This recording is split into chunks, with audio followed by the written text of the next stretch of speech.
I'm Andrew Thompson, and I'm one of the co-directors of Mugabe and the White African. And I'm Lucy Bailey, the other director.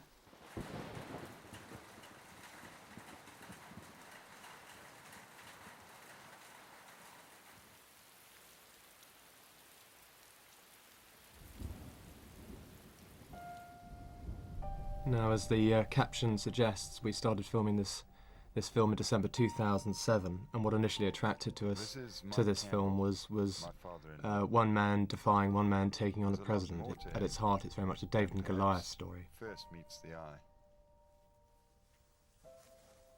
We had no idea what was going to unfold. We initially set out to tell the story of a court case, but events took over and it turned into a huge project with just extraordinary circumstances. Someone who at heart is as gentle as Mike is about to take on a man. This was our first opportunity to meet Mike. This was filmed in Windhoek in Namibia, again in 2007, and what became quite apparent meeting him very early on was what a good character he was going to be, a strong enough character to tell this much wider story that we wanted to tell about Zimbabwe. That's provided the lift works.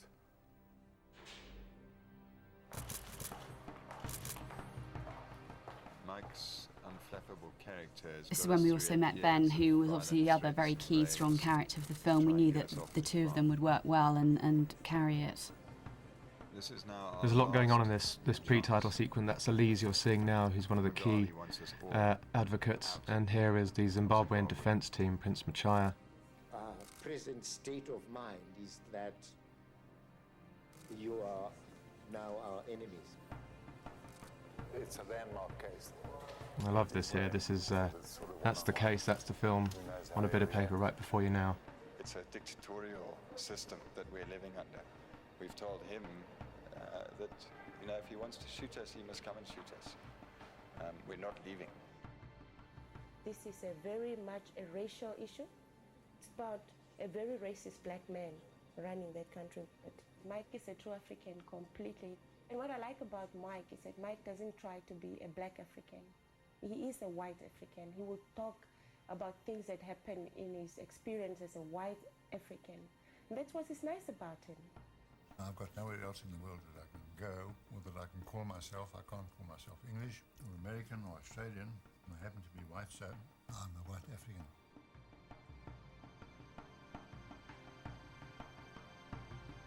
We wanted the title to be deliberately provocative. The whole essence of can you be white and African was crucial, and that's how we decided on the title.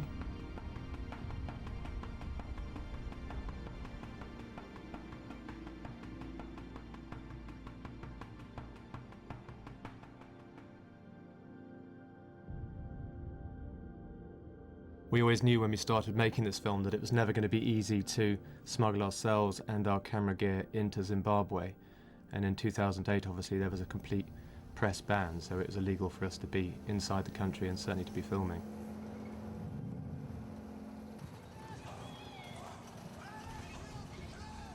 Here we're just trying to give the audience sort of some sense of what the last 10 years has been like inside Zimbabwe. There's a lot of history, obviously, to Zimbabwe, but I think we're bringing the audience up to speed here with the information they need to know for the rest of the film.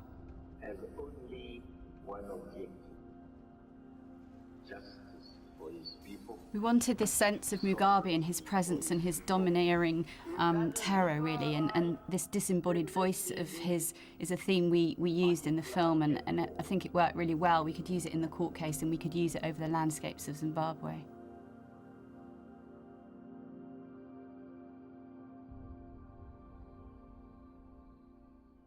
Well, I love this part of the film. This is very much sort of setting up the farm, and I think it's very important for the audience to have an understanding of what it is that Mike and Ben and the farm workers are fighting so hard to protect. And I love this gentle start to the film, and as you see from the film, we ramp this tension up over 90 minutes, but I think this is a lovely, gentle start.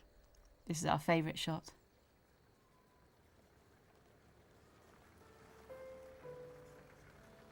You forget when you watch these scenes just how difficult it is to get these sort of images. This is a large broadcast format camera, proper sound recorders we smuggled into the country. This is very tricky stuff to get, and we relied on a lot of good friends and good fixers to get us in the country and to keep us safe while we were there filming this. I think it was love at first sight. We came back saying, yeah, this is the farm, that we must buy this farm. We had this ambition all along that it would look like a movie, feel like a movie, and that's why we needed to go in with a big format camera. It had all the qualities that we were looking for. It had open water and it had bush, which were two things that we needed for stocking with game. And I just think this scene sets up Mike wonderfully, really. I think as an audience you get an understanding of who he is as a person and this farm that has been his life for the last 30 years. I didn't have the money, so I had to get a loan from the He's land. actually a really gentle man and needed to get that across. It took me 20 years to repay, almost to the year after repaying and getting the title deeds. The photography was very important to us making this film.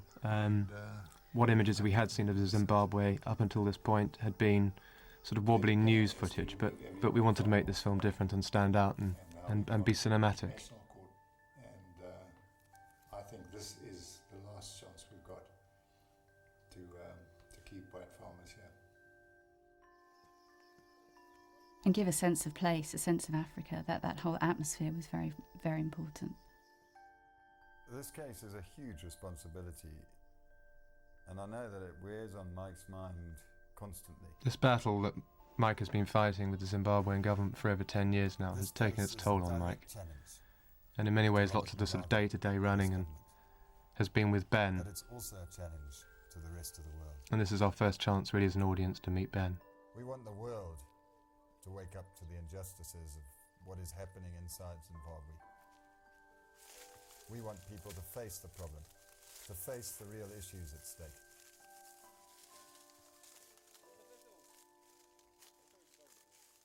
Do you think everything is going to be right? It was very important to us to have as many black voices as possible, and we wanted as much of the farm workers to take part, but actually for their own safety it was very, very dangerous for them to speak out, and Gift here is one of the brave ones who would speak out. But that's wrong, because we are all children of God. Yes. Black people are children of God, white people are children of God. I think it's very important to remember when watching this film that blacks and whites are in this together. Mike points out later in the film there's no difference between us, and that's absolutely right, and I think that's what we're trying to convey at this point of the film. What happened? Everyone has struggled under the Mugabe regime inside Zimbabwe. We've got a big problem, but I know we're not going to lose. This case is important not just for Mike and Ben, but also for the 500 farm workers, and it's what the point we're trying to get across here is how they're all in it together, black and white. All their futures depend on the outcome of this court case. And they have a good relationship as well. It's a very good relationship.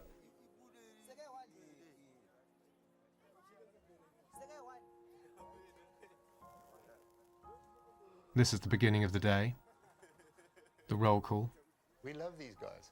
which Mike's done every day for the last 30 years. They're loyal to us. And these relationships go back years. That one guy, Douglas, has been here since we bought the farm. And he was one of my first tractor drivers. But it's very difficult for them to exist under the present circumstances as well, unless we help them. And that's what we're trying to do, is trying to help them. And this was payday. So that they can, When we were filming out there, the inflation was running at an extraordinary rate. I think the money you see being exchanged there in those shots is $75 trillion notes. It's often easier to pay in kind. With hyperinflation destroying the country, money is worthless, so Mike and Ben have taken upon feeding the workers and paying the workers in kind, with food, with oil. And I think this linen business you see now is crucial, really. It's a huge source of income for the farm workers. It's a great community of people. 4 or 5 children per woman, so works out at. The wives of both Ben and Mike were crucial to the film as well. They're such amazingly strong characters, and we wanted to introduce Laura here up front. They're pivotal in the whole running of the farm. Survive. I mean, we're all just really surviving until this regime's over, and playing for time basically. Everyone is in this current situation together. oh yeah, black and white, everybody. There's no difference at all.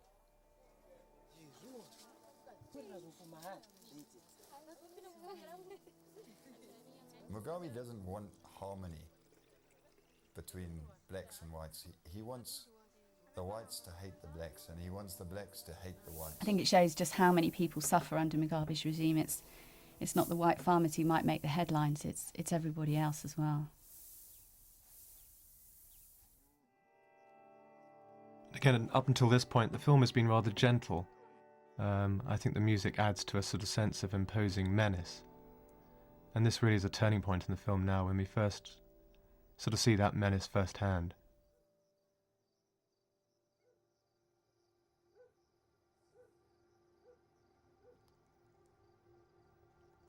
We call this sequence the night attack sequence. And we were staying with the family this night when the phone call came through that there were invaders on the farm. And I think this sequence gives the audience a real sort of sense of the closeness almost of the danger. You can be bathing your family one moment and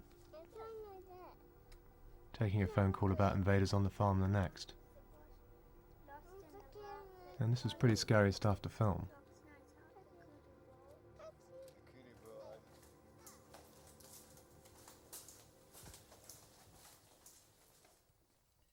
Yeah, I've just been through the orchard now. Apparently they're in the maze. There's about 7 guys, all with knives and axes and everything. This is one of those moments as filmmakers that you look forward to and dread at the same time. It was crucial in terms of the story that we could film something like this, but at the same time we were fully aware that of how much danger we were putting ourselves in. I don't think that's going to solve the problem. It might. Family were incredibly calm, and Mike's very stoic about it. They've lived with this for 8 years, but for us, you can't underestimate the very, very real danger that us and they were in. The violence is extraordinary, and the intimidation, the brutalisation that has happened to many farmers.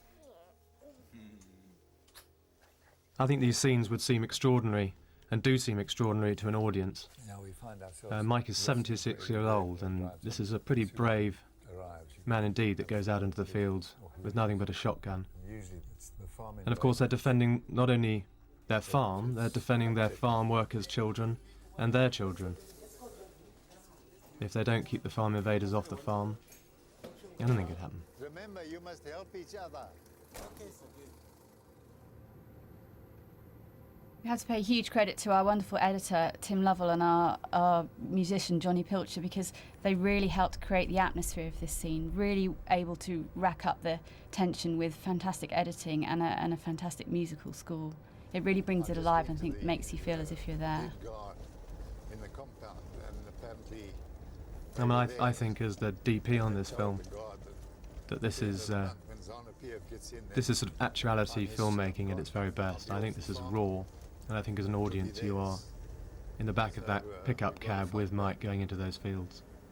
I mean, there's no law and order. We can't go to the police. You know, you've got to do something, otherwise you just lie on your back and put your legs and arms in the air and call it a day.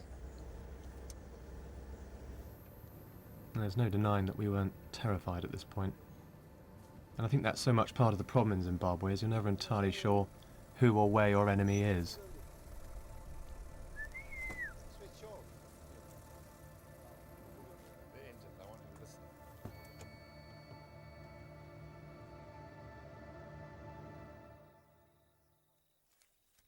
I think it's extraordinary that Mike and Ben have lived like this for the last 8 years. And this is almost a regular occurrence for them now on the farm. I think the sound is really important here, just to create the atmosphere and bring it alive. You can't underestimate the use of good sound and what it can do. Maybe we might be able to hear where they are. Let me go down to that end, because that's the way they'll want to go. I'll give you a bit of time and then I'll start shooting. Yeah. Okay.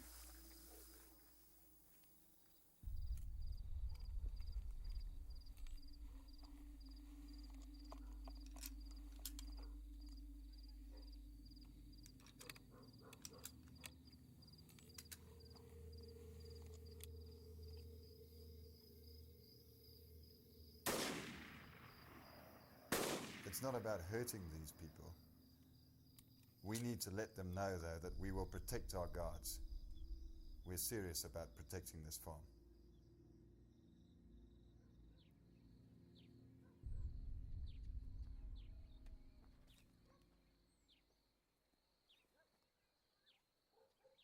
So this is the morning after that night attack sequence. And it was a very strange atmosphere that morning on the farm. These guys are risking their lives by working for us, simply because we are white men. And it's a weird contrast of sort of normal life trying to carry on, and at the same time this ever lurking threat of danger the whole time. And I think that's what we hope to try to achieve with the music and the visuals. This climate of fear, this sort of rather oppressive atmosphere. The shots are all quite tight and quite claustrophobic.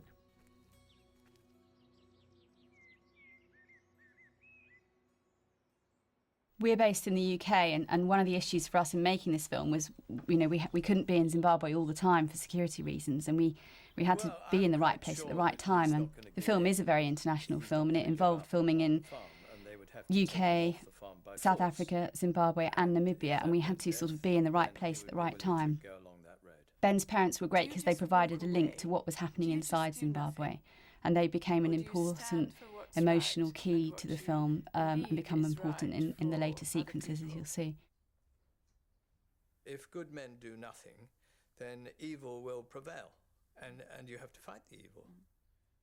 No, you're going to fight for what's right and what's good when you go through that situation, and it's very difficult for people to understand who haven't been there and who aren't part of it.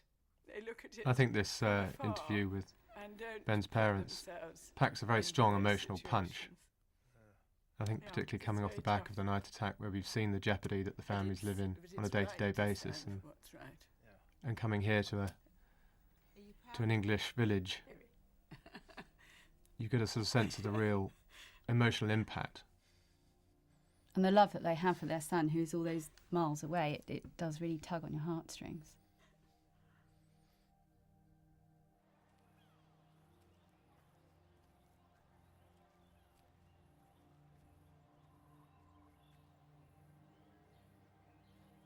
Again, the morning after the night attack.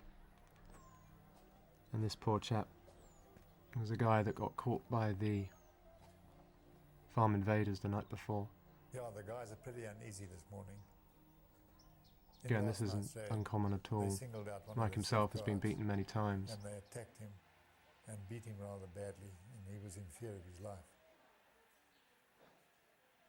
Is that where they beat you at the bar? Yeah. They're trying to make things as unpleasant as possible. If they can intimidate the chief guard and get him out, then they've got free range.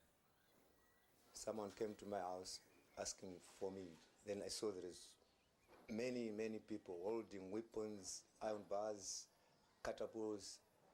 Then when I tried, people have asked us a few times, have we put Ben and Mike in more danger by making the film? But actually, their head was above the parapet by taking Mugabe's court. They knew the risk that they were taking. They knew that, you know, Mugabe may not stop at anything.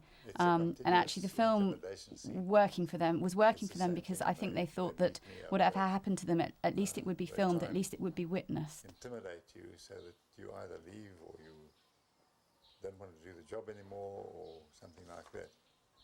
So we'll take this guy in and he'll get a full medical report.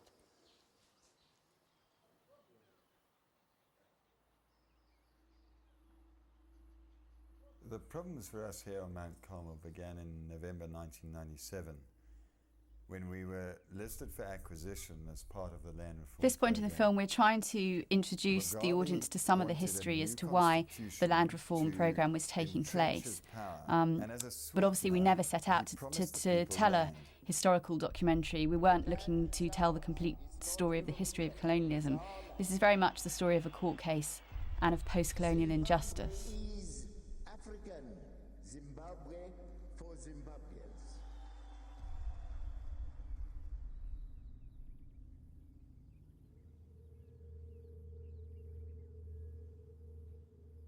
It had little to do with equitable distribution of land, but everything to do with power.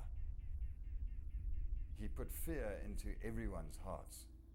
There were thousands of violent beatings, and many people were killed. Yeah, at various points in the film he relied upon Right at the home beginning video of footage, the which was farm shot by the invasions, family. We had a mob chanting their ZANU-PF songs, and I can just recall that sort of So Angela, captured Mike's fear wife, of who the heart, really again is not incredibly knowing what brave, they were, and really I don't think that Ben or Mike intending could for have done us. what they were doing without the support of Mike and It Angela. has been scary. We've had some very close encounters. The realities of land reform have really hit The imagery here is just reflecting major way. what the land reform programme has done to the farming landscapes. They aren't farms anymore. Economy, the lack of basic necessities, the degeneration of the infrastructure, it's all as a result of the land invasions, the land reform program.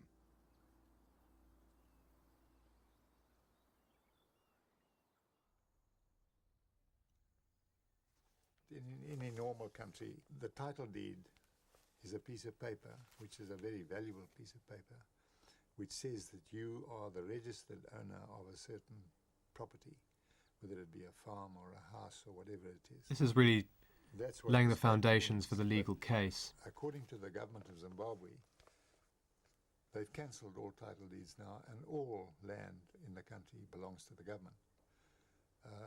By the stroke And of at this pen. point in the film, we're just trying to sort of Taken it give the over. backstory So your title deed, in fact, to Mike's situation on eyes the of farm. government means nothing.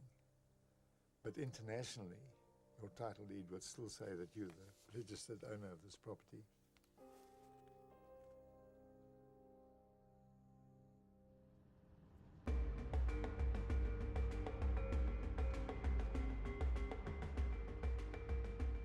You know, I think a country without a rule book is rather like a football game or a rugby game. This scene that for me is doesn't just a have great rules, combination of doesn't have a referee. images and music and sound all Would coming just together end up really in well. absolute chaos with lots of people getting hurt, and that's exactly what's happening in Zimbabwe at the moment. People are just playing by their own rules. There's no one blowing any whistles at the moment. There's no one keeping to any of the rules of the game.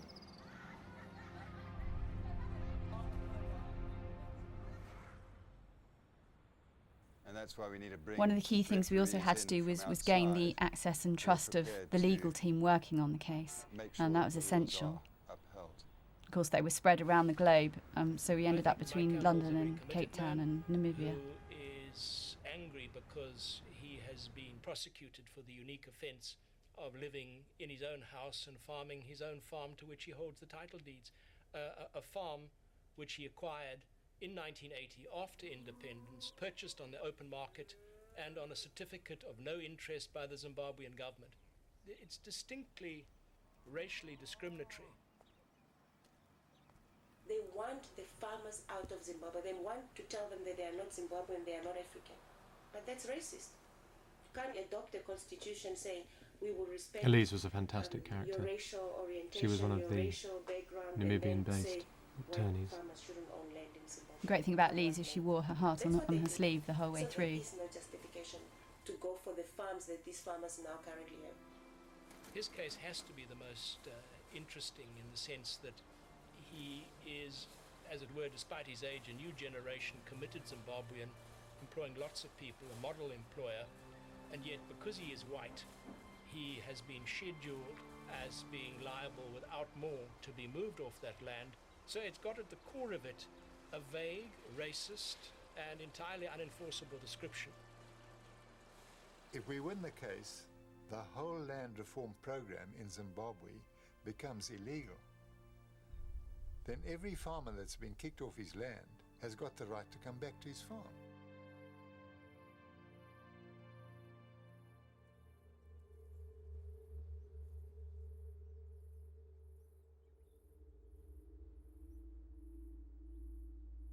Mugabe has only got two cards, and that is race and land. I don't think what we realised when we started filming was how the court case was going to become caught up with the general elections that were taking place in 2008. And the two very much ran concurrently, side by side. And whilst I think they make it a better film in the long run, it certainly didn't make our lives any easier filming it. And it certainly made filming on the ground in Zimbabwe so much more dangerous. Mugabe cannot abide any kind of opposition. Mugabe always steps up the violence around the elections. And then we were really filming at probably the most dangerous time. At recent rallies that the opposition MDC will never get into power as long as you are still alive. Many people are saying that is giving impetus to this is our favourite Mugabe quote coming up. rig this election. If rigging the elections means winning the elections through majority voting, then well, let it be. That's precisely that. We will win. We will be winning all the time.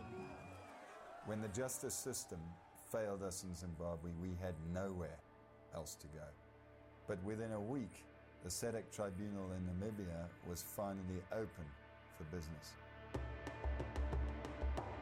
I love this junction in the film, and it's a great cut and a great introduction to the beginning of the court proceedings in Windhoek in Namibia. 14 African nations signed the Southern African Development Community Treaty in 1992. And that's a treaty which commits them by law to upholding human rights. Again, there's a lot of background story that we're trying to get the audience up to speed with. And I think always a challenge when making a film like this is to tell that background story in an interesting and finally, this was our current way. chance to be given a free and fair hearing outside of Zimbabwe.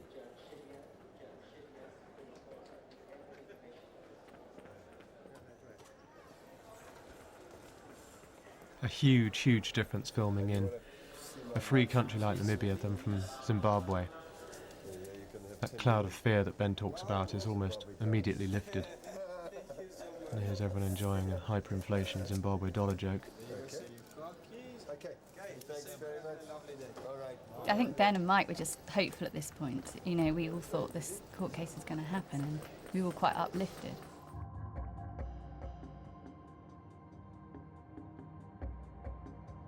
I think it's a good use of music and imagery again here, just to sort of build up the suspense to the upcoming court case. And as filmmakers, obviously, at this point we had no idea that the court case would run and run up over the course of the remaining year. So we did really think this was our one and only time to Namibia to film this. So I imagine our guest house isn't too far away from... I was quite careful to keep out of Robert Mugabe Avenue because I thought I might have a heart attack, and that wasn't the avenue I wanted to die on.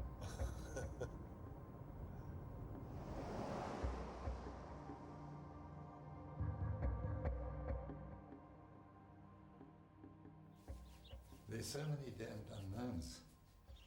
We've got the election on Saturday, and we've got this court case which we haven't a clue which way it's going to go. So I think this level of access to the family is wonderful. It what makes the film, I think, the success that it is. I think it's a very raw, intimate and personal story, this. And we tell this really quite complicated story of sort of international legal issues and international law, but through this very personal case of a family taking president to court, and that access we had to the family that they were able to give us was wonderful. Gaining access to filming into an international court, there was a whole different ballgame, and yeah, we had many attempts of trying to get access to filming.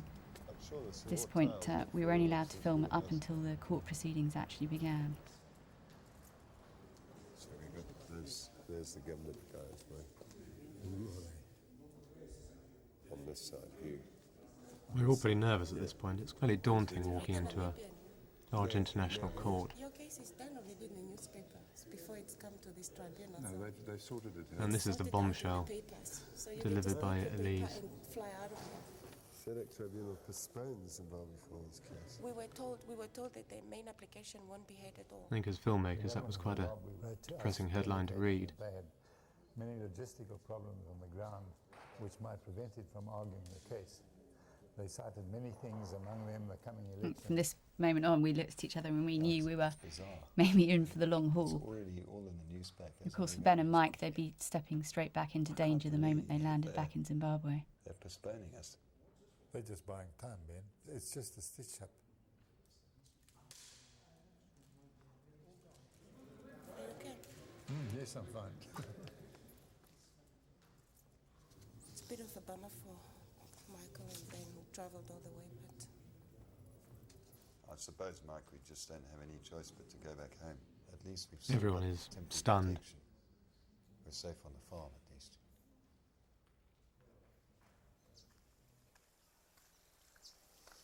Okay, camera's on. Now, this is one of my favourite bits of the film. And we left a small camera out with the family right at the beginning of filmmaking because it was apparent that we couldn't be on the ground in Zimbabwe all of the time. Good morning. So this is Ben filming this with the small little handy cam that we left out. And in fairness, this is the sort of encounter that we never would have been able to film with a large format camera had we been there. What are you doing here? I'm here for my land. For your land? It's an amazing encounter, this. I mean, Chimada was obviously aware he was being filmed. It wasn't filmed secretly. You could see him here trying to film Ben back on his mobile phone. And it's an incredible encounter, really. He sort of says everything you would expect Mugabe to sort of think and never say, and it comes out of Peter Chimada's mouth. And it's extraordinary because they have this amazing relationship, him and Ben. I mean, Chimada turns up regularly on the lawn demanding the land. And it's a pivotal scene, really. It sums up the whole argument from both sides. Well, you're in the wrong home. Who did you pay? The African, or you paid another white fellow? We paid transfer duties to the Zimbabwe government. We bought it on a willing seller, willing buyer basis. Is it? We didn't steal it. Is it? Now, anyway, that's unfortunate because we've realized... We did approach the Zimbabwean government over the 12 months of filming for an official response to hear their side of the story, and it was declined every time. You've been raiding my home also. No, So in many ways, this argument you see between Chimada and Ben is the Zimbabweans' response. And do what? Well, if That's you in want the to court steal case, my of house, course. maybe you can give me your house. The land belongs to the black peasants. It is ours. The government took it from you people to redistribute it to the black poor majority. And ministers are the black poor majority. Every time you come in a brand new... What I like about this is the more Chimada tries to defend himself, the deeper in he gets. He's digging his own hole there. Last time it was a brand new white twin cab. Yes. Before that it was a Jeep Cherokee. How about you? Before that it was a lorry. Brand new lorry. Hey, that has nothing Now, to do with our land. if you've got all this money, why can't you buy somewhere? The land belongs to the black This scene, peasants. in essence, There are a lot of Africans is the evidence for the fact that the land isn't being redistributed to the right people, that it is being handed over to Mugabe's cronies. It's all here, captured on film. You so greed. I'm so greedy. So you come and steal my house. You come and steal my farm. You are sitting on and you say that I'm greedy. You are sitting on I paid for it, Mr. You paid Chimada. for it.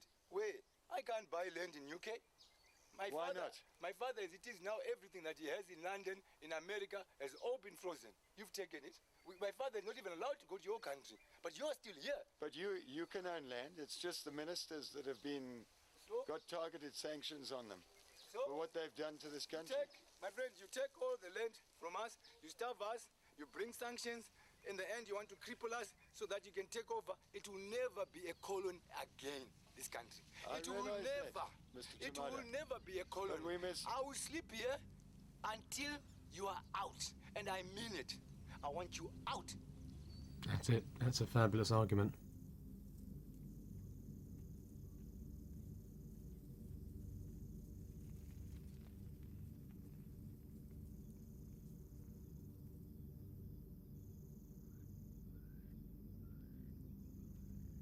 Now these guys that come for the farms, they're not farmers. They have no idea how just dangerous come these shots are to asset get. strip, to steal, This was to off the farm. And these are farm invaders. Hold of farm It's machinery, a case of strip getting it there down, early sell morning, off the bits. filming very We all quickly and getting suffer, back in the car. Farms just become wastelands. But I think they illustrate the point that Ben is getting across here of the farms being reduced to wastelands. Okay, cameras on. I'm with Peter and Kerry Etheridge. This is their We're farm back on the that small we're seeing, camera now Stockdale again. Farm. It's just This been is Ben taken over filming by ZANU-PF militia. with some friends of his, and this is their farm that's being invaded. There, that one with the hat on, dog, standing in the gate. Again, this is the sort of material that we just couldn't have got on a larger format camera. Around the house, and around the sheds. But I think as well in a sort of storytelling sense, it works very well intercutting this raw homemade video footage with the more considered footage we have on the larger format camera. I think it really ups the sense of jeopardy and of course the danger, which is very real. Closer and closer. 1, 2, 3, 4. And this is it, this is the reality on the ground. This is a farm invasion in progress. There's 2 guys there. 3 guys. As you can see, it's There's quite a few there. men with sticks, Okay, let's go back. but it's pretty intimidating stuff, and situations like this can very easily and quickly escalate out of your control, and you can find yourself in a lot of trouble. Another one of my favourite cuts.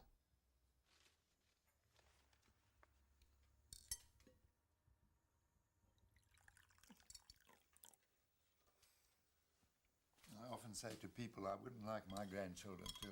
You know, this whole Zimbabwe situation is a story that hasn't been reported widely in the international press. It is something people have sort of slightly turned a blind eye to, and I think that's why we felt that this was an important film to make. I'd rather they had the impression that we fought for the farm, whether we keep it or lose it. I love Mike here. I think this is his character through and through. I don't think by And despite all we've seen in the film and all they've gone through, he remains stoic, as does Angela. If you run away, as my father always says, somehow the troubles always follow you. So It takes a lot of courage to live the life they're living and to take on a president in the way that they are. The realities or the threats and do the best you can. We are so tired of you guys. You come here, you grab every nice thing away from us. Everything nice, you take it Shimada, away. we own about 2% of the whole land in Zimbabwe. Can a white person not be a Zimbabwean? He basically let this whole argument run and put it in the film pretty much unedited. I mean, we just let it flow because it was this sort of extraordinary two-way conversation. We have shifted from you guys to the Asians. We have nothing to do with you. So a white person can't own a house, can't own any We're not land, happy can't do with any the white farming. fellows because we've realized your attitude. It's cantankerous. We want to deal with friendlier people. The Chinamen, many of them. Indians, not you. Not you. We don't want you anymore. Get it right? We don't. But we are Zimbabweans. We don't care whether you're Indian, Malawi, Karanga, whatnot. We just don't want you in particular. Yourself. Just because we're white, eh? Anyway, I'm not talking to you anymore. You can take it wherever you want. I'm happy, and I'm telling you, the land belongs to us. End of story.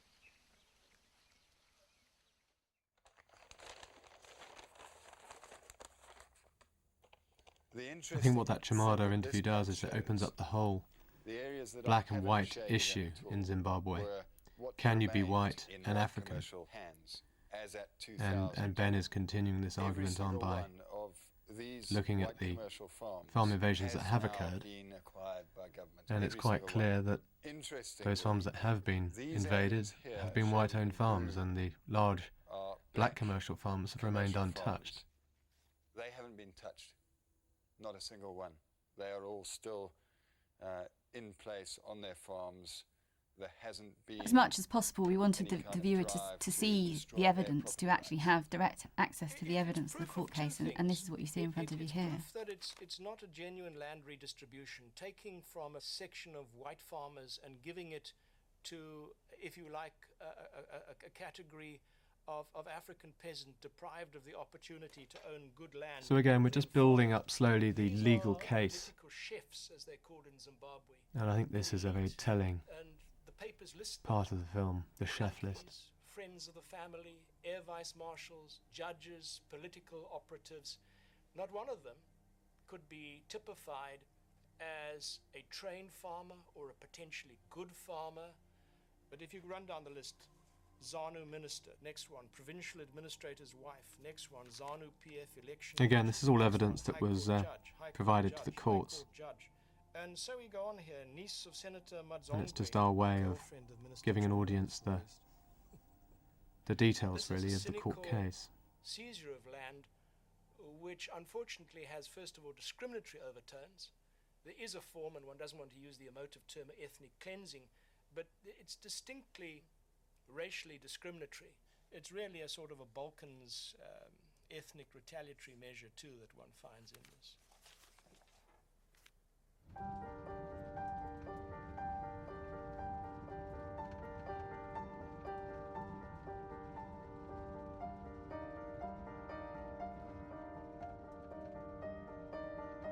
So we're back on the farm with Ben, and I love the music and the pace Thinking the other day, is it possible of this particular little to sequence. be a white man and an American?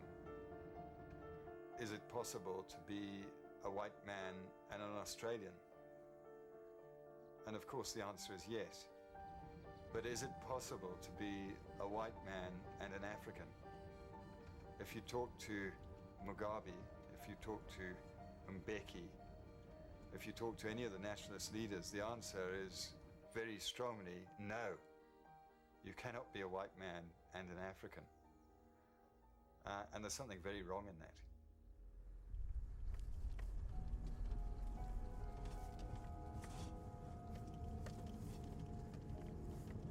We felt it was really important to see a farm invasion happening, of people actually being thrown out of their homes. So you see the impact of it on the farm owners and all the workers. It kind of ramps up the tension, and it shows you what Ben and Mike are facing, essentially. We'll see as we go forward. Ben became very good at carting that small little camera around with him everywhere he went, and this is him on his way to go and see some friends of his, Billy and Ruth, who had been evicted that morning from their farms. And again, it's incredibly brave to film this. There are farm invaders everywhere, and it takes a huge amount of courage to take a camera out in front of them and film an invasion firsthand. They've tipped everything out of the house. Yeah, that's what's left here, Ben. There was about 10 of them. They came and they sat all over the place there. And Again, this is very much the human face, the human consequences of the farm invasions. I think we're sort of racing against I think it drives it home to an audience just I mean, even last night they were all just what it's like to live through these. had to get out of the house quickly, hey, my love? Yep. It was, yeah, and they were all sort of sitting there giving us evil eyes. Yeah.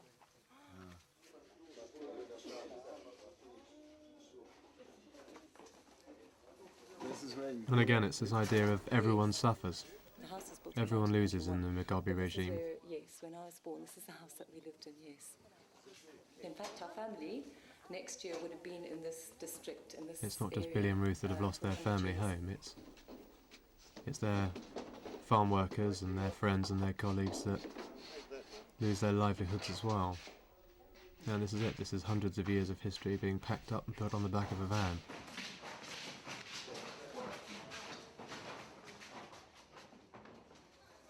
The people that were here today were our workers. This for me is so touching. His father worked for my grandfather. He was his right-hand man. He was his cattleman. And he looked after the cattle. He dipped them. He took care of them.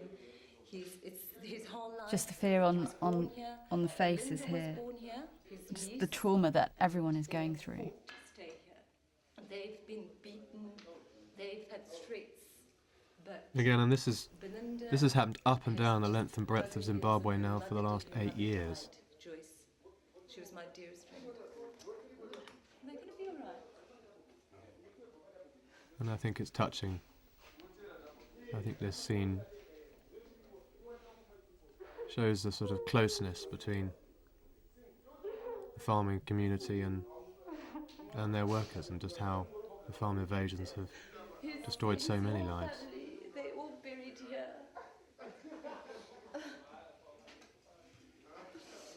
But you mustn't worry about this.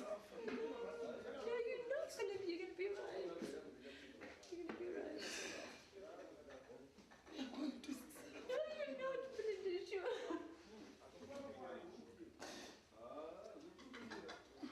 Why are you going to suffer? Why are you going to suffer?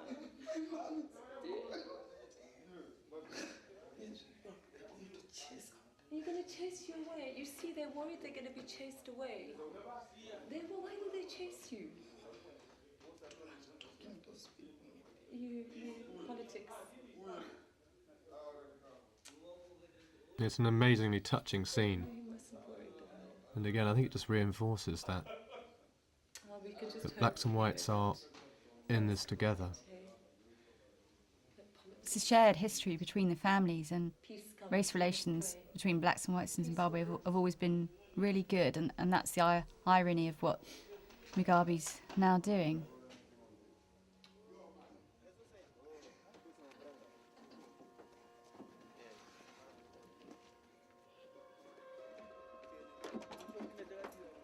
It is so incredibly sad to watch this.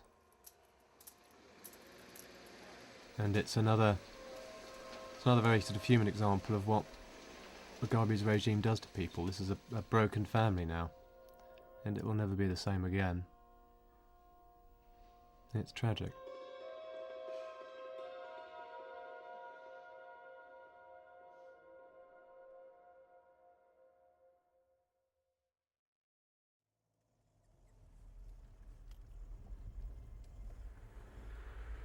We sincerely hope that our case will stop further invasions and further situations like we've just seen at Billy and Ruth's house. I feel so sad for them, you know, they've battled it out for 8 years, and it makes me actually very emotional.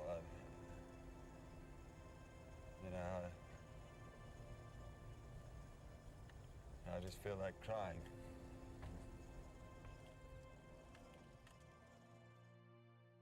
The State Department said today that So we're at a halfway point in the film here, and the pace speeds up from this point onwards. Events almost start to run away with us. The election violence is really ramping up, and we have to find inventive ways as filmmakers to keep our story current and keep up with the changing events on the ground in Zimbabwe. And we use the news archive as a means of moving time on and explaining to the audience what's happening with the elections.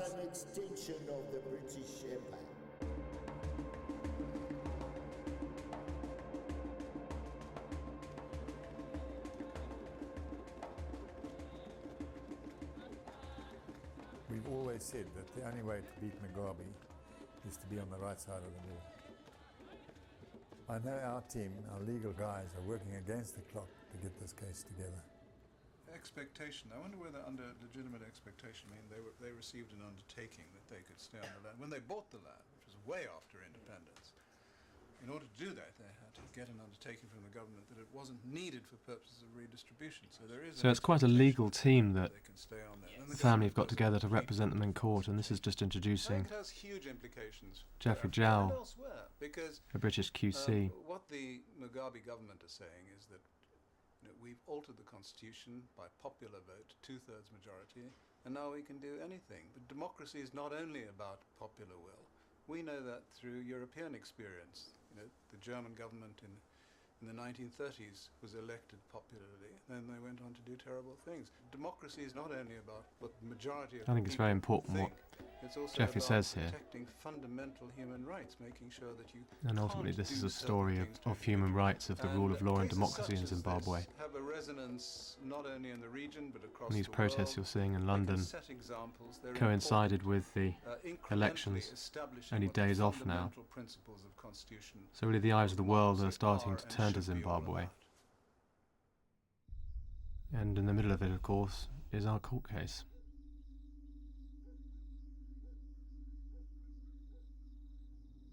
Mugabe has created such division amongst people and such distrust between people. But they know that when they come to us, we're there to help. It's an extraordinary scene here that Mike was able to film.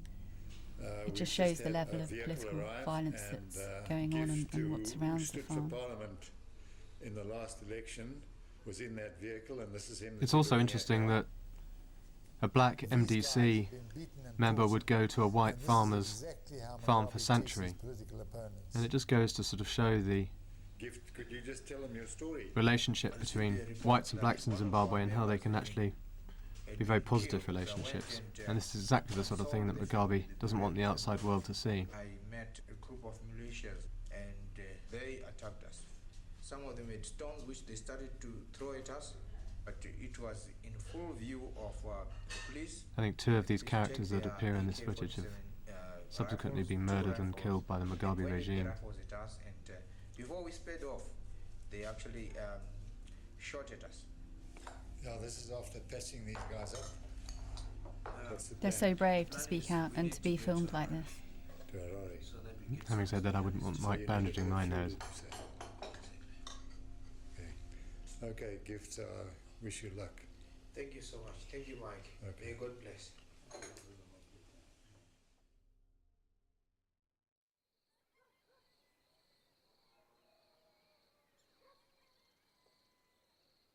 There's a big risk to helping people that are being victimized, because they're being victimized for a reason. And when you help people that have been beaten up, the chances are you might get beaten up as well.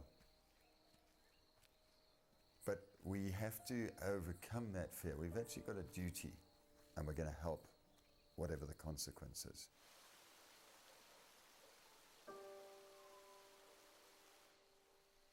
I think God does challenge us. It was this point in the film we decided was the right moment to introduce the faith element. The family have an extraordinary faith, and as filmmakers we wanted to be true to that, really. It is the essence of how they can do what they do. It's keeping them going at this point. It is the only thing they've got left, but it's an incredibly powerful thing. More than anything here is, And I think this is a very important scene as well, because this is the family the day before they travel to Windhoek for what they think is going to be the final court case. Their futures will be determined. And it's almost like the last gathering. I think it's really strong. ripped away from us. And so we've actually been left in a wonderful position. And I think when people really ask us how do the family have the courage to keep going, it is this underlying faith. I think Angela and Laura both articulate beautifully here. Even if we kicked off, we will continue to trust God, and He will have a plan for us, and that plan will be a good plan. I think this scene is very much one of nervous anticipation. I think what Laura says there has so much resonance when you know what is about to happen. Good morning, guys. It's almost as if they know what's coming. Good. Okay, all right. Well, as you know, this week we're going off to Windhoek in Namibia tomorrow. Okay, early in the morning.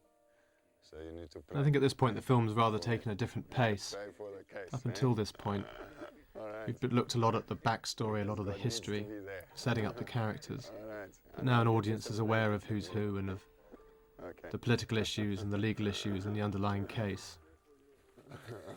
And now it's very much a case of the film following the action as it happens. I think the bravery of Mike and the family is, for me, it's amazing. I don't know how they do it, because to live in a country where you don't have protection, where you know people can walk in anytime and do whatever they want with you, and still say, I'm going to pursue the cause of justice to the end.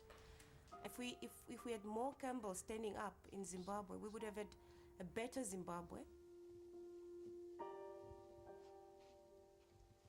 I love what Mike says here. That's all it is, but a little bit frightening, because this is it, and I shudder to think what will happen to us if it goes wrong. You know, it's the fear of a final yes or no that worries you. If someone says maybe, then at least you've still got hope. But if they say yes, that'll be wonderful. If they say no, well, then we just got to get our stuff out of here and go. Mike as stoic as ever. Right, we roll. Cheers, Lord. Bye-bye, Dozy. I'll see you. Hopefully before. It was painfully early. We have to leave about 4 a.m. Well, I always to get to the airport in time. And yeah, there is a possibility. I think what Laura says here is very, very strong. She looks so vulnerable, left behind on this farm on her own. My biggest worry is the kids, because As Ben and Mike make their way again holding the enormity of to go and fight for justice and to keep the farm.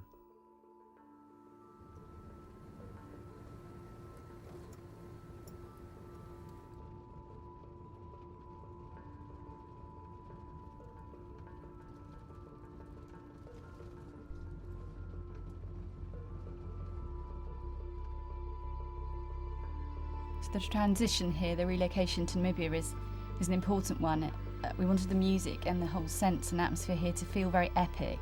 This is big now, this is a big story, this is an important case, and there's an awful lot at stake, and I think you feel that tension now.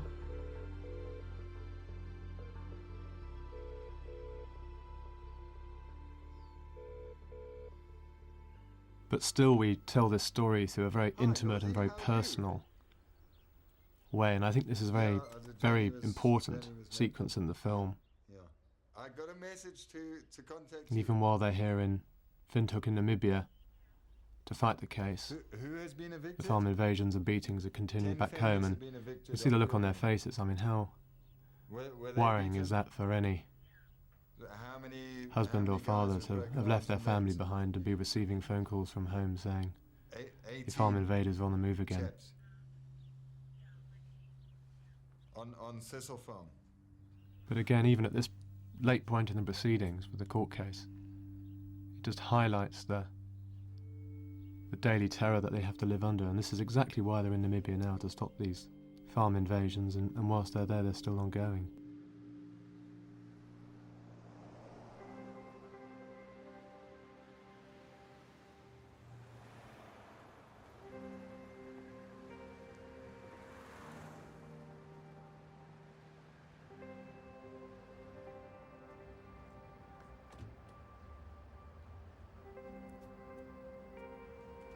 These are the two gathering sides.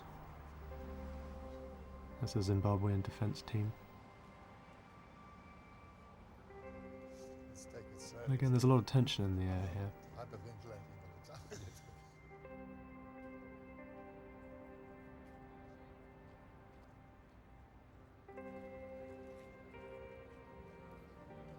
We're running out of time.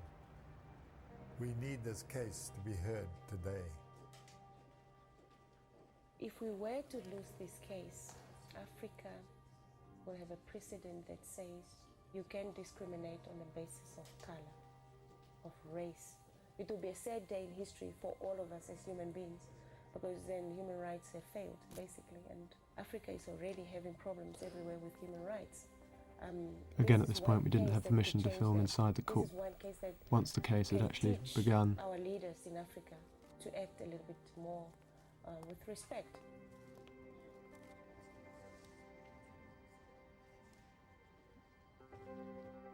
But I think the tension is palpable, really.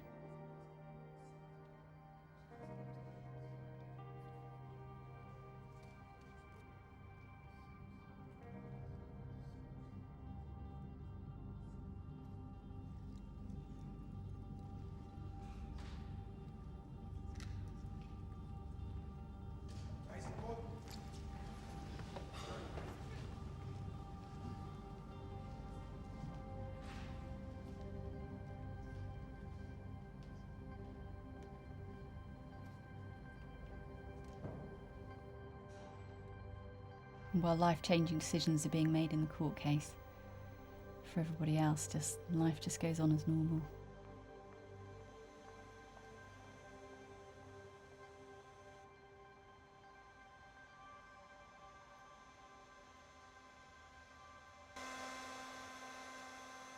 Just another day.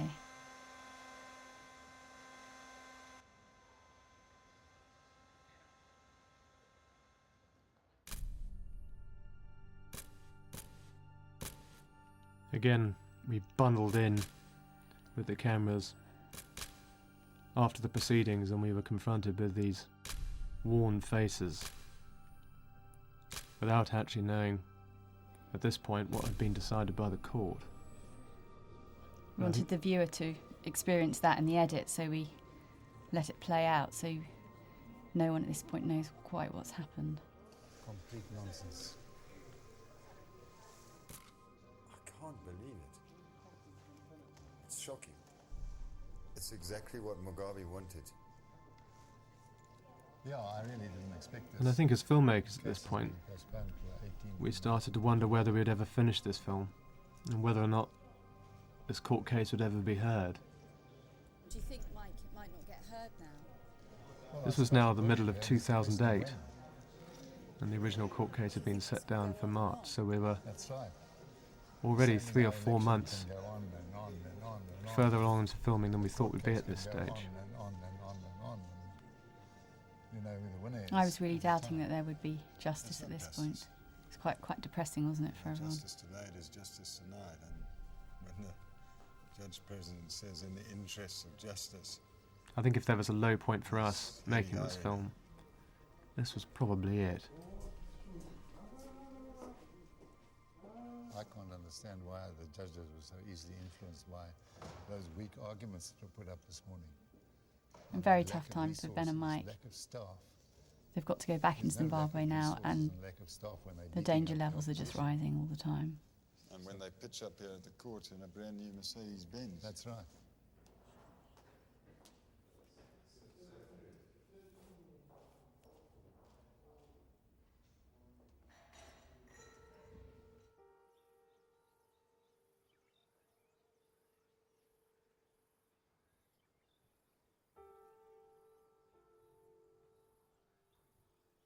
We flew back home, and it was only a few days later we had communications with Ben saying how many violent beatings there had been. The thugs were everywhere, all around them. About 6 bombs and bashed down doors. And for us as filmmakers, of course, it meant another trip back into Zimbabwe. And this is what made filming this film so tricky, was constantly having to get in and out of Zimbabwe and try and film events that were current. For financial reasons and security reasons, we just couldn't be on the ground all the time, and we were constantly juggling the risk factors between us and trying to work out what we could do. One of them fired a shot directly at us, which went just over my head and close to my wife's head. He obviously intended to kill us. So they started building a fire in the downstairs. I think this is important here. This is an illustration of the sort of levels of violence that the farm invaders are prepared to go to. Which they agreed to do.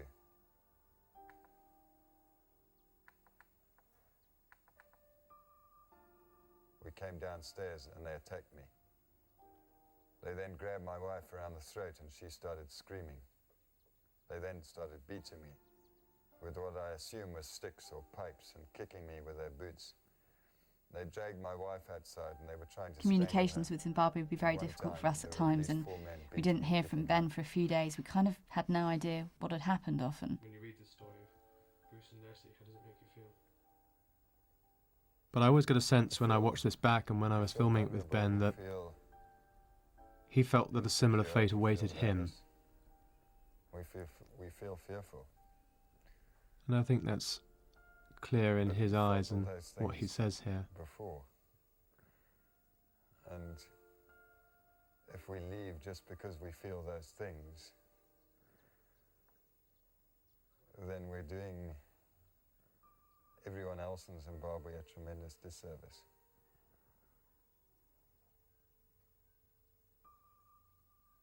I think we have been put here for a purpose. It's horrible for us, really, because as our contributors we cared for them, but I think we knew now that something horrible was going to happen, and they weren't going to leave, and they're going to see it through, and it's going to be part of our film.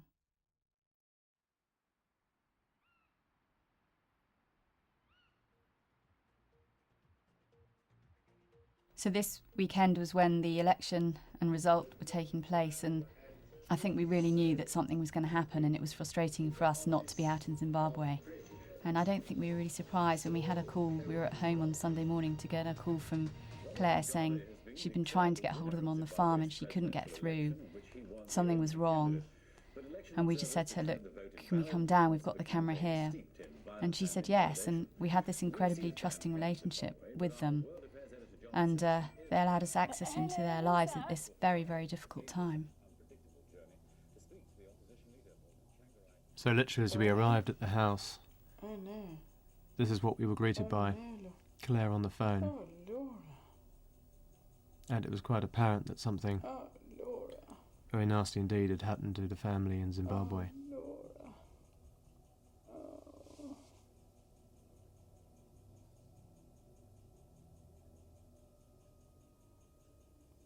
Ben was abducted by a heavily armed gang, and then he was severely beaten with his This is actuality filmmaking at its most raw. I think we're both sort of shaking with nerves here, just terrified really for what had happened. And people have said, you know, how do you film through something like this? It's very difficult because you're sort of intimately involved with them, but at the same time you've got to tell the story. This is what it's all been about.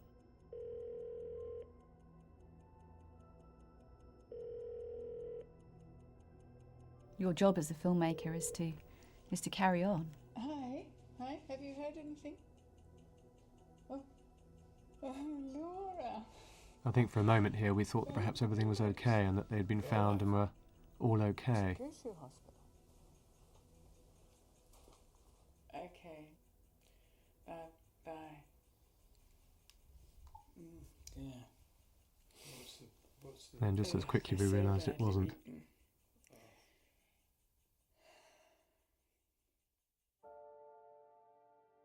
So this footage on the night they were beaten was with our camera that we left behind in Zimbabwe, and one of their friends had thought to pick it up and shot this stuff in the corridor. Meantime, we were up all night trying to logistically work out how to get ourselves back into Zimbabwe because we knew we had to be there.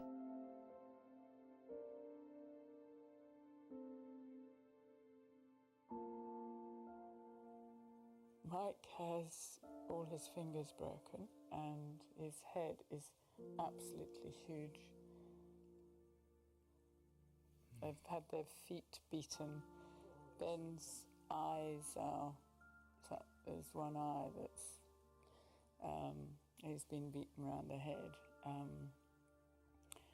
Angela's got a broken arm and they put a red hot thing down her throat. Incredible, isn't it? For what?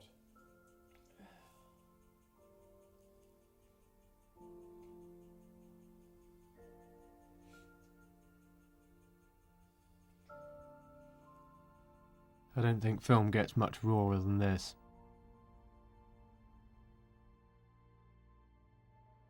But of course for us as filmmakers, it meant that we had to go back to Zimbabwe. This was perhaps the riskiest time. I think we needed to get the equipment on the ground as quickly as possible. We took risks now. We had so much to lose. At the same time, we had to get in there. Now this is a hospital in Harare. Now up until this point we'd filmed in the rural areas on the farm, but this meant smuggling ourselves and our camera equipment into a government-run hospital in central Harare. And we had to smuggle the camera gear in, we broke the camera down into its component parts and wrapped it in boxes and wrapped it in gift wrap to make it look like presents. There were literally ZANU-PF militia on the door of the hospital.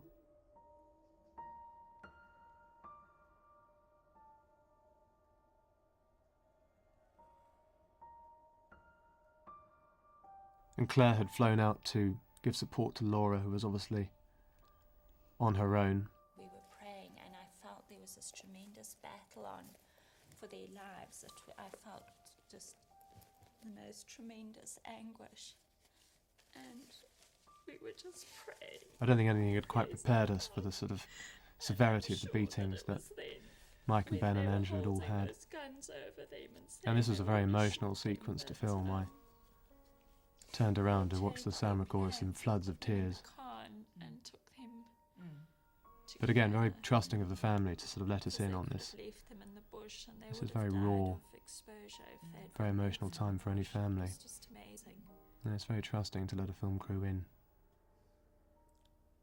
The fact that they've come out and hammered us has made us more determined to carry on with the case. I couldn't believe when Mike was answering our questions like this. Even in bed, laid on his back with his beaten wife next to him, he was defiant. Just shows that, you know, the thorn is quite deep in their flesh. And we'll continue at all costs. Yeah, he's a trooper, Mike. It rather depends on Ben. Now, this was very, very difficult to film. Again, we had to smuggle our camera gear and ourselves past security and CIO, which is the Zimbabwean secret police. From sort of top of his ear round. And Ben was in no mood for talking. He's very weak and definitely. It was very, very sad to film this. At one point, it really looked like he wasn't going to survive, and that was just so horrible to be a part of, really. Clot is formed, which is causing pressure on the brain. So they're actually operating as we speak. Surely God is my salvation. I will trust and not be afraid. The Lord is my strength and my song. He has become my salvation. The Lord is your keeper. The Lord is your shade on your right hand. The Lord will keep you from evil, Benny. He will keep your life. The Lord will keep your going out and your coming in from this time forth forevermore.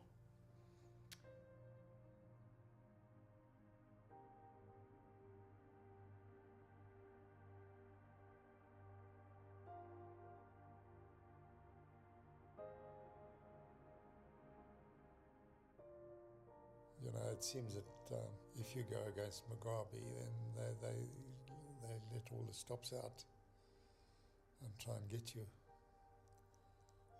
But I'm afraid that's not going to work too well, because we're still going to go against Mugabe. I feel quite overwhelmed because I'm going to have to pick up the pieces.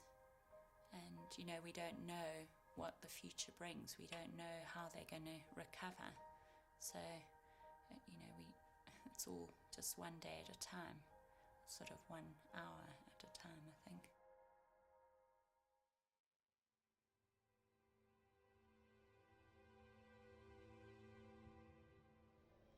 And for us, of course, it was that another flight to Windhoek, Namibia.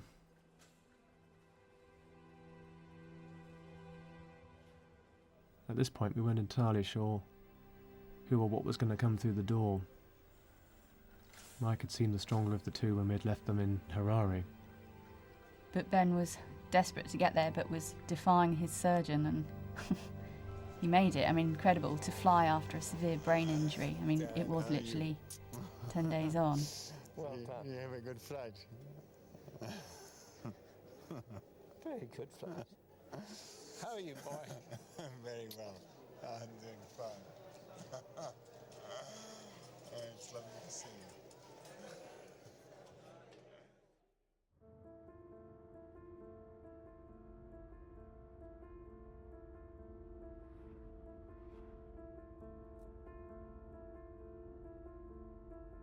I love the music here. That's been very difficult for Mike. Mike has taken a lot longer to recover than we thought it was going to take. But That's it, I think we were both surprised not to see Mike there. But it just medically, We hadn't had any forewarning of it, and you know, he's still certainly in hospital he seemed the stronger of the two. But he's with us in spirit, and when I left him, he said, "I'm so glad that you're able to go and keep the whole thing going." But the case must go on. He would have loved to have been here.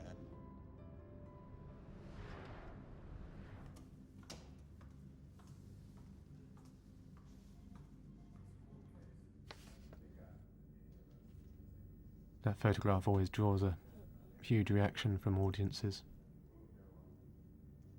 And again, what's wonderful about Elise as a character in the film is she wears her heart on her sleeve.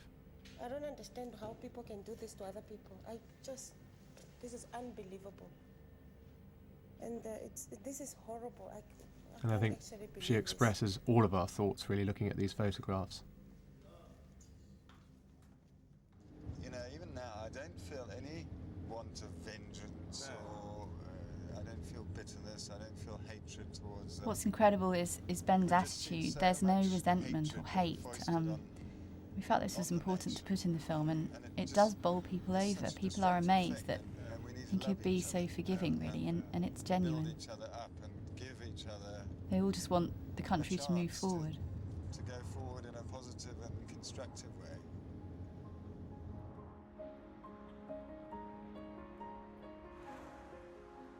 And in many ways now, this is the beginning of the end of the film.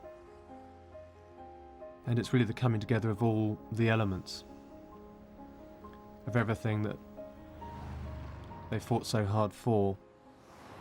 Proverbs 29 says, "Fear of man will prove to be a snare." I think at this point we're thinking, is this international court worth anything at all? Which way is it going to go? What's going to happen next? And we all had to find the energy and keep going. And I think because Ben and Mike kept going, we somehow as filmmakers had to keep going. And Lord, we And pray you had to have hope. today for the 5 judges that have flown in from.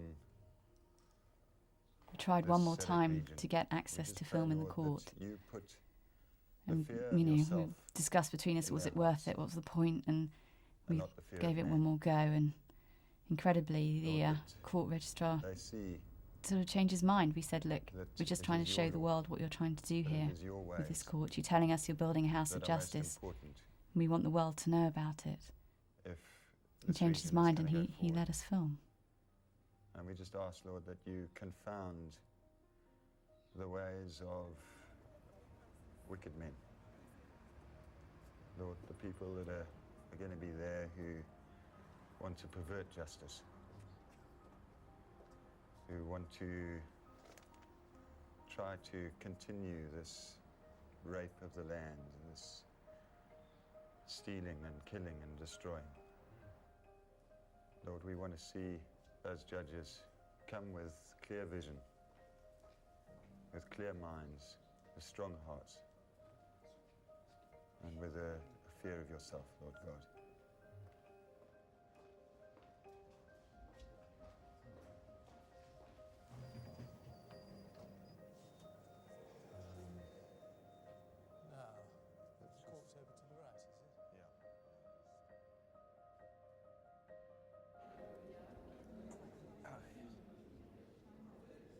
It was an extraordinary moment when Ben went into the court for the first time, and people could see him and his injuries. And there was real tension in the courtroom that day. We'd all been through so much to have got this to this point. I will never surrender. And there have been so many delays and setbacks with this court case. None of us knew whether this would be another delay. There's 2 parts that have been set down today. The first part is the main case. It's what we've been waiting for nearly a year. And then the second part is the main matter, the contempt issue, where despite the protection that the tribunal gave us, we've been beaten up. And it's going to be very exciting. I'm excited about today.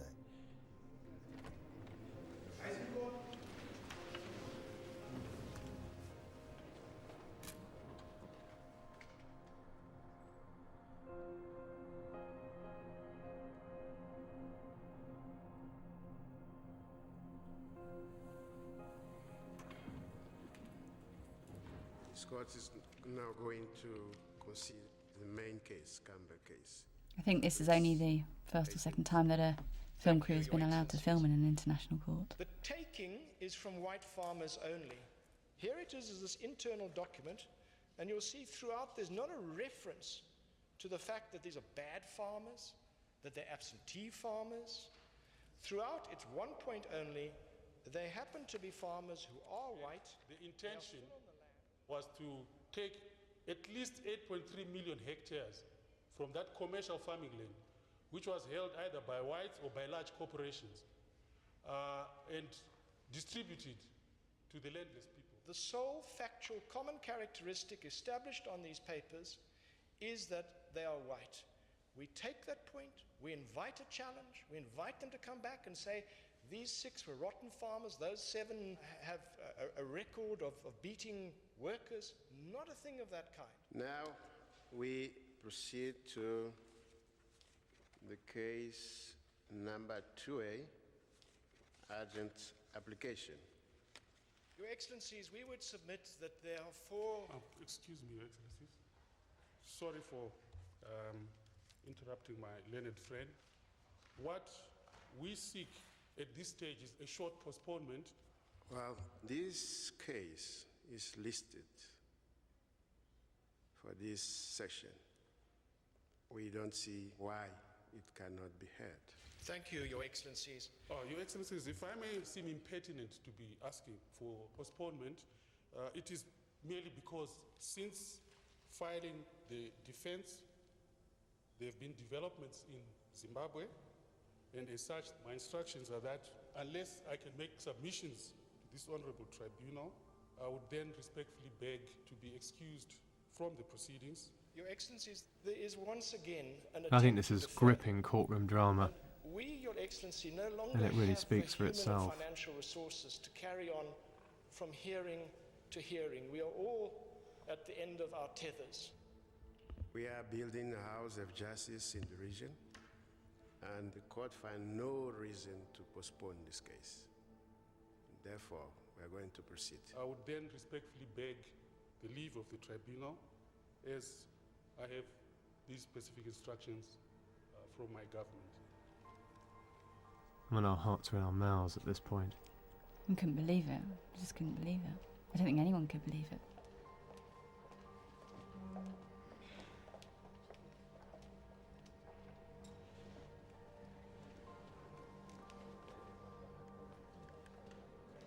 It's an extraordinary thing to have captured on I've never film. had experience of people walking out of court. I have never ever seen that. We respect the rule of law in this country, and that just highlighted what had happened to the rule of law in Zimbabwe. They came to the tribunal and showed the tribunal that we do not have a rule of law in Zimbabwe. They have come up with arguments that are superfluous, that are childish, that are made simply to delay, that could not be argued in substance, and the tribunal will see through that very clearly. What took place on the evidence before you constituted in violation not only of your orders but of So despite the fact they walked out, the case had to be heard nonetheless. Mr. Freeth, who is with So us Jeremy here, Gauntlet, the suffering lead the counsel, finished his case. heinous head injury, which clearly, administered in the way described in detail in the papers, could have killed him. I was almost in tears when I saw those photos. But yeah, today couldn't have gone better. It's just been absolutely overwhelming. Yeah, the case is just so compelling, especially as the opposition just walked out. You know, they don't want to, they can't answer it. They're totally So as filmmakers at this point, I think we realised that we had a film in the can. What we didn't know, of course, is what the ending would be, but I think we knew that either which way it was going to be pretty powerful. I believe it's been a wonderful day.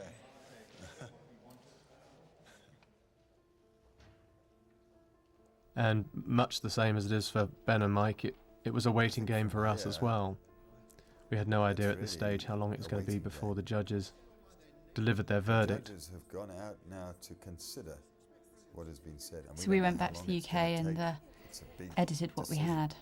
That they have to make. It's going to set. I think it was 4 months later that the final verdict came through. For the world.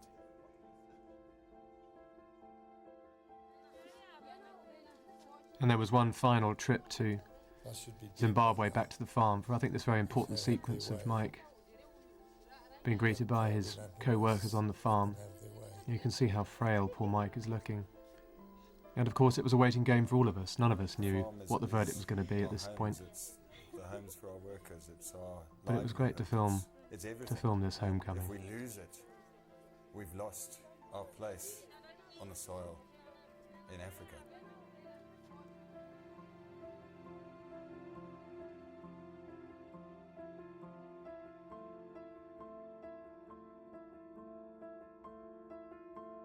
This here is exceptionally good editing. The idea to use the expressions and really not knowing for the audience which way it's gone. And it works really well. There's always a huge sigh of relief and applause from the audience when they read that caption. This day belongs to the farmers.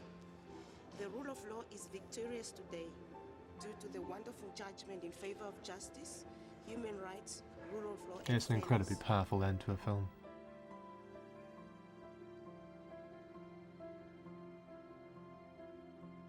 To Mike and Ben, I share my deepest gratitude for their conviction and belief in the rule of law. I don't think anyone could quite believe it.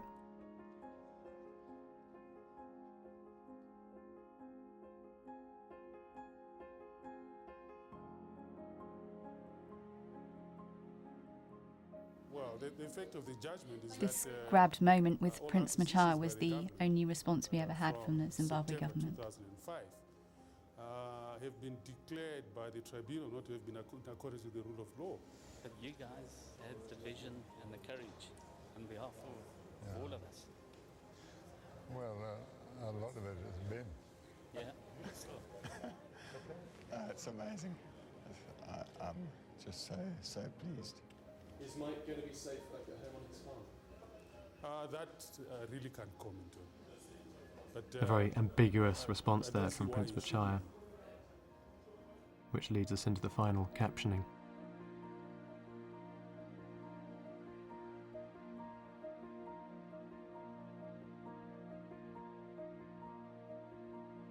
It was very sad that 6 months after finishing the film, the farm was burnt to the ground, and it was something we felt we needed to tell the audience. It is an emotional roller coaster at the end, but that's real life, and that's the power of documentary filmmaking.